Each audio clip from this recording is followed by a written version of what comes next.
देखिए, इज़राइल और फ़िलिस्तीन का जो युद्ध है, वो सभी लोग, इज़राइल के लोग, वो 1948 से पहले फ़िलिस्तीन की ज़मीन पर नहीं थे और बाद में उसको यूनाइटेड नेशन के द्वारा उन लोगों को वहाँ बसाया गया। फ़िलिस्तीनियों ने इज़राइलियों को कुछ ज़मीन दी थी और धीरे धीरे इज़राइल अपनी दादागिरी करते हुए फ़िलिस्तीनियों की ज़मीन को कब्ज़ा करते हुए चला गया। ऐसी बमबारी जो अभी हो रही है, ये हमेशा होता रहता है वहाँ पे, और वो जो इज़राइली है वो हमेशा फ़िलिस्तीनियों पे जुल्म करते हैं। इस कारण से इन लोगों के बीच में आपस में हमेशा युद्ध की स्थिति बनी रहती है, गुरिल्ला वार होता है, गृहयुद्ध छिड़ा रहता है। इसका समाधान यूएन, अगर यूनाइटेड नेशन चाहता तो हो सकता था, मगर यूनाइटेड नेशन जैसा ऑर्गेनाइजेशन भी इस मुद्दे को लेकर के खामोशी बरता हुआ है। पिछले दिनों आपने देखा कि 2-3 दिन पहले अभी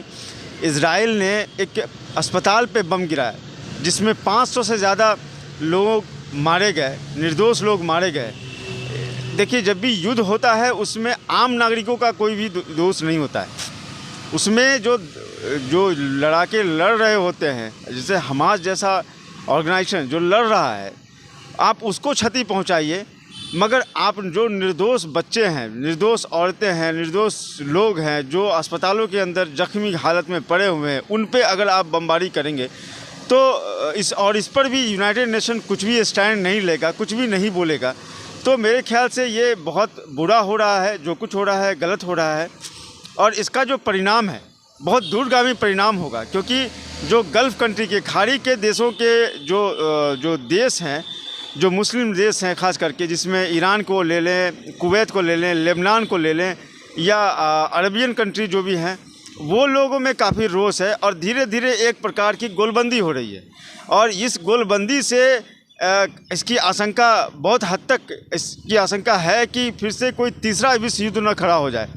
क्योंकि जिस प्रकार अमेरिका खुलेआम इज़राइल को सपोर्ट कर रहा है, तो एक धुरी तो वो बनती है जो अमेरिका और उसके समर्थक देश एक धुरी में खड़े हो जाएंगे, और दूसरी धुरी जो है वो ये कि जो अमेरिका और उसके अगेंस्ट वाले जितने भी देश हैं वो दूसरी धुरी में खड़े हो जाएंगे। जैसे धीरे धीरे आप देख रहे हैं कि ईरान बहुत मुखर होकर आ रहा है। ईरान की दोस्ती आप जानते हैं, ईरान के पास जितने भी हथियार हैं वो सारे के सारे चीन और रसिया से खरीदे हुए हथियार हैं। तो चीन और रसिया ये भी मुख दर्शन बन के नहीं रहेंगे, कहीं ना कहीं चाहे वो आगे से हो या पीछे से सपोर्ट किसी प्रकार का ज़रूर करेंगे युद्ध की स्थिति यदि आती है तो। और जिस प्रकार अमेरिका अपने लड़ाकू पोतों को वहाँ इज़राइल में तैनात कर रहा है, वहाँ पे उसने भेजा है, 2-2 लड़ाकू पोत को वहाँ पे भेजा है, जो स्थिति वो वहाँ पे अमेरिका बनाने की कोशिश कर रहा है वो भयावह स्थिति है। मुझे लगता है कि अमेरिका को अपना बड़कपन दिखाना चाहिए था, इसको बीच में मध्यस्थता करनी चाहिए थी और अपने जो शांति स्थिति करनी चाहिए थी इन दोनों देशों के बीच में। मगर अमेरिका अपनी उसी पॉलिसी पे, हथियार बेचने वाली पॉलिसी पे जा करके इज़राइल को सपोर्ट कर रहा है और वहाँ पे युद्ध की स्थिति बना रहा है, और ये युद्ध की स्थिति बहुत ही भयावह स्थिति होगी,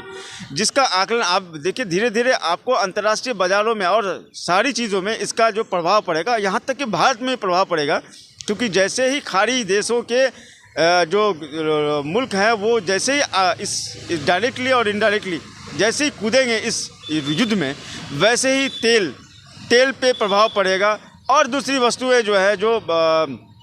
जो भी खाड़ी देशों से आयात और निर्यात होता है, उन सारी वस्तुओं पर इसका प्रभाव पड़ेगा। तो कुल मिलाकर के ये बहुत ही भयावह स्थिति है। जो बड़े देश है, जो वीटो पावर वाले देश है, उनको चाहिए कि आगे आए और इसमें मध्यस्थता करके यहाँ पे शांति कायम करें, क्योंकि युद्ध किसी के लिए भी अच्छा नहीं होता है।